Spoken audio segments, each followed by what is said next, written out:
आपके सामने है class fifth Gulmohar chapter number 5 the piper of Manas. Manas जगह का नाम है और पाइपर मतलब बांसुरी बजाने वाला। टॉपिक का मतलब है मानस का बांसुरी बजाने वाला। इस चैप्टर को लिखा हुआ है पीका नानी ने, जिनका दूसरा नाम है दीपिका मूर्ति। और ये जो कहानी अब हम पढ़ने वाले हैं ये इन्हीं की लिखी हुई little Indians story from across the country से लिया गया है। चलिए अब ज़्यादा देर न करते हुए इस स्टोरी को शुरू करते हैं। लिखा हुआ है कि ऐसा लगा जैसे चमकती हुई उस बिजली ने आसमान के दो हिस्से कर दिए हो। सामने दिखा एक तहस नहस हुआ बाढ़ से भरा हुआ एक दृश्य। कुछ ही सेकंड बाद डॉक्टर शुभेंदु फुकान को एक ट्री की शाखाओं पर यानी ब्रांचेस यानी शाखाओं पर कुछ दिखाई दिया जो पानी की लेवल से थोड़ा सा ही ऊपर था। उन्हें अपनी आंखों पर विश्वास नहीं हुआ उस चीज को देखकर। अपने साथी, यहां पर कंपेनियन का मतलब होता है साथी, रेस्क्यू बोट में अपने साथी पर चिल्लाते हुए उन्होंने कहा कि बोट को उस ट्री के पास ले चलो। निश्चित तौर पर वहां पर बड़े ही खतरनाक तरीके से ट्री के ट्रंक और उसकी ब्रांचेस यानी डालियों के बीच फंसा एक बेबी राइनोसोरस था। इस गरजती हुई बिजली ने ऐसा लगा जैसे पृथ्वी को पूरा हिलाकर रख दिया हो, और बड़ी बड़ी लहरों ने तो लगभग इनकी बोट को पलट ही दिया था। पर लेकिन उनके साथी ने बोट को बड़े ही अच्छे से स्थिर किया और डॉक्टर फुकान को उस डरे हुए जानवर के पास ले चले। अपनी पूरी ताकत लगाकर डॉक्टर फुकान ने उस बेबी राइनोसोरस को ट्री से ऊपर उठाया। तभी ब्रांचेस के बीच से जब जगह हुई तो बेबी राइनो बड़ी ही तेजी से एकदम से पानी में गिर पड़ा। अगर कुछ ही मिनट देर होती तो बेबी राइनो भी उस बाढ़ के साथ बहकर वहां से निकल जाता। बारिश दोबारा से पड़ने लगी थी, इसलिए डॉक्टर ने अपने रेनकोट को उतार कर उसे काफ बेबी राइनोसोरस जो है उसके शरीर पर लपेट दिया। धीरे धीरे वो नाव को एक सुरक्षित जगह पर ले आए। अब बेबी राइनोसोरस बड़ा ही लकी था।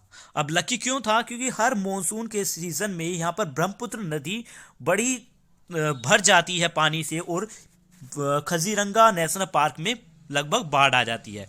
पर इस साल इसका जो बाढ़ का जो पानी था ये बहुत ज़्यादा था, क्योंकि बार बार बारिश पड़ रही थी और रुक नहीं रही थी।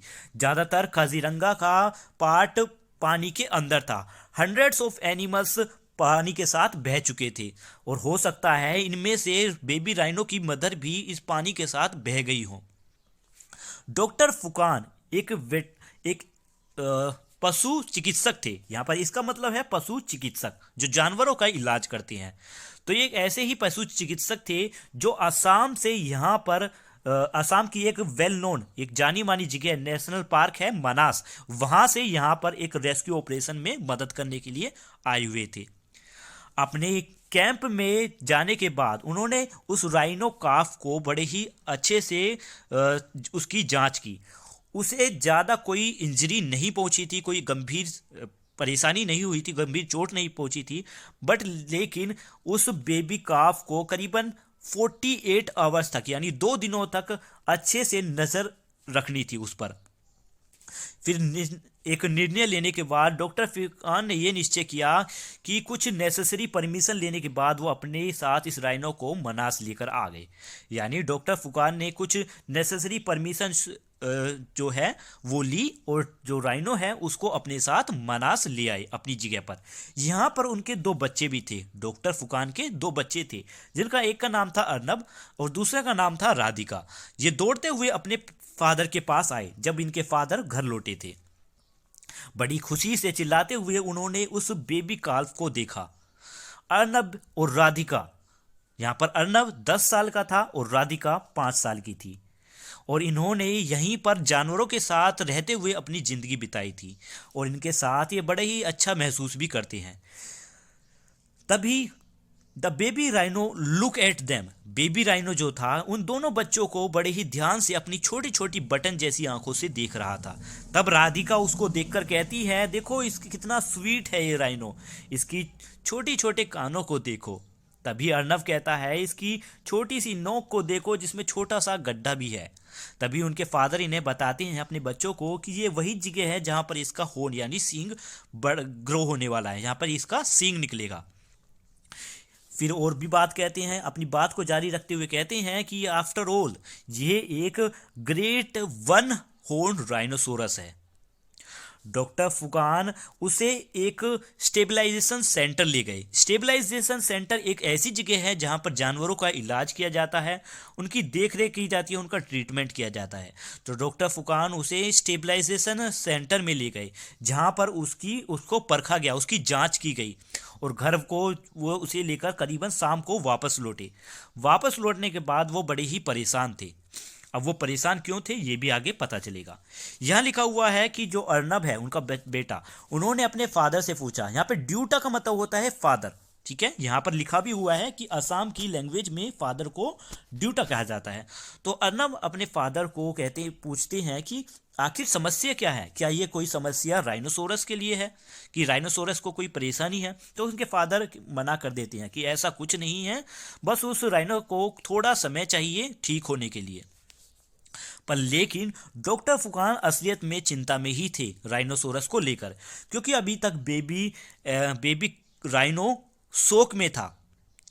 उसे कुछ वो करीबन जो बेबी राइनोसोरस था वो कुछ ही हफ्तों का था और शायद वो अपनी माँ को भी मिस कर रहा था। उसे करीबन हर 3 घंटे में दूध पिलाने की जरूरत थी, लेकिन उसको एक बोतल से दूध पिलाना एक संघर्ष का काम था। वो अपनी जगह से भी नहीं हिलता था, एक ही जगह पूरे दिन बैठा रहता था। फिर भी ये सभी लोग इसकी जगह से उठाने की पूरी कोशिश किया करते थे, इसे चलाने की कोशिश किया करते थे। डॉक्टर भी ये जानते थे, डॉक्टर फुकान भी ये जानते थे अगर ऐसा ही चलता रहा तो ये बेबी राइनोसोरस ज़्यादा दिन तक जिंदा नहीं रह पाएगा। अगले ही दिन स्कूल से वापस लौटने के बाद अर्नब और राधिका उस बेबी राइनो को देखने के लिए गए। वो एक खुले घेरे के कॉर्नर में बैठा हुआ था। उनसे कहा गया कि उनके फादर किसी काम से बाहर गए हुए हैं और उम्मीद है कि वो जल्दी ही वापस भी लौट जाएंगे। क्योंकि बच्चों से ये भी कहा गया है कि वो किसी जंगली जानवर के पास ना जाएं, इसलिए वो इस बेबी काफ से थोड़े दूर चले गए। अर्नब को बांसुरी बजाना बड़े ही अच्छे से आता था और उसके पास हमेशा वो बांसुरी भी रहती थी।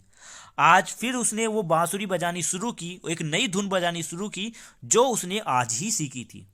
ये धुन इतनी अच्छी थी कि राधिका भी इस धुन पर नाचने लगी और अपने भाई के आसपास घूमने लगी। अर्नब ने अपनी आंखें बंद की हुई थी और अपने संगीत पर वो कंसंट्रेट कर रहा था। तभी उसे महसूस हुआ कि राधिका ने उसे हिला दिया। उसने अपनी बांसुरी बजानी बंद की और अपनी आंखें खोली। तभी उन्होंने देखा कि बेबी राइनो कुछ ही फीट दूरी पर उनके सामने खड़ा हुआ है। एक इक्वली हैरान होकर ये दोनों बच्चे भी और राइनो भी एक दूसरे को देखकर हैरान हुए। राइनो कुछ स्टेप्स पीछे चला गया और फिर से अपने उसी कॉर्नर में जाने के लिए तैयार हुआ। तभी राधिका एक धीमी आवाज में अपने भाई से कहती है, प्ले इट अगेन, दोबारा से इसको बांसुरी को बजाओ, फिर से बजाओ। तब अर्नब अपनी बांसुरी को अपने लिप्स यानी अपने होठों पर लगाता है, फिर से वही धुन बजाता है। अब की बेबी काफ भी धीरे धीरे इनके पास आ जाता है, अपने सिर को हिलाता है और अपनी थोड़ी सी एक कोई आवाज़ निकालता है जैसे कि वो इस संगीत को इंजॉय कर रहा हो। राधिका भी राइनो की कमर पर थपथपाती है, जैसे कि आप इस तस्वीर में देख ही सकते हो। तभी क्या होता है कि डॉक्टर फुकान भी कुछ मिनटों बाद अपने घर वापस लौटते हैं और वो भी हैरान रह जाते हैं इस दृश्य को, इस सीन को देखकर। ये सच है कि जो जानवर होते हैं वो म्यूजिक की तरफ रिस्पॉन्स करते हैं, यानी म्यूजिक का जवाब देते हैं, ना कि जो कैट्स और डॉग। यहाँ ये बताया जाता है कि कैट्स और डॉग म्यूजिक पर ध्यान देती हैं, बल्कि यहाँ पर तो जो बड़े बड़े जानवर होते हैं जैसे हॉर्स, वो भी म्यूजिक की तरफ आकर्षित होकर खींचे चले और दौड़े आते हैं। और एलिफेंट तो बड़े बड़े इंस्ट्रूमेंट भी बजा सकता है। पर डॉक्टर फुकान को ये लगता है कि शायद राइनोसोरस के ऊपर म्यूजिक की कोई स्टडी नहीं की गई है, तो किसी को शायद पता ना हो कि राइनोसोरस भी म्यूजिक की तरफ आकर्षित होती है। और जो राइनोसोरस होती हैं ये इनको म्यूजिक की तरफ रिस्पॉन्स करना अच्छा भी लगता है, क्योंकि इनकी जो हेयरिंग यानी सुनने की जो शक्ति है वो बड़ी ही तेज होती है। और ये जो राइनोसोरस होती हैं ये अपने मुंह से भी अलग अलग तरीके की आवाज़ें निकालती है। हो भी सकता है कि जो इनके पास ये हमारे पास जो ये राइनो है, शायद इसमें कोई स्पेशलिटी हो, कोई ये स्पेशल हो राइनो। तभी राधिका अपने फादर की तरफ ध्यान देते हुए कहती है कि फादर, क्या आप जानते हैं कि आज क्या हुआ, कि अभी अभी क्या हुआ? अर्नब ने बांसुरी बजाई और मैं डांस कर रही थी, तभी बेबी राइनो भी हमारे पास आ गया। कितना अद्भुत है ना ये बिल्कुल एक पाइड पाइपर की स्टोरी की जैसा है। अब बता दें कि पाइड पाइपर स्टोरी क्या है। एक ऐसी स्टोरी थी जो आपने शायद छोटी क्लासों में पढ़ी होगी या फिर आगे भी पढ़ोगे। पाइड पाइपर एक बांसुरी वाला था जिसने चूहों को अपनी बांसुरी से सम्मोहित कर कर, ठीक है, अपने काबू में कर कर शहर से बाहर निकाल लिया था। उसी तरीके से ये भी बांसुरी की तरफ आकर्षित हो रहा है। तभी इनके फादर अपनी बच्चों से कहती हैं कि ये तो उससे भी ज़्यादा शानदार है, उस कहानी यानी पाइड पाइपर की जो कहानी है उससे भी ज़्यादा शानदार है। आफ्टर ऑल राइनोस जो है वो तो माइस यानी चूहों से भी बड़े हैं।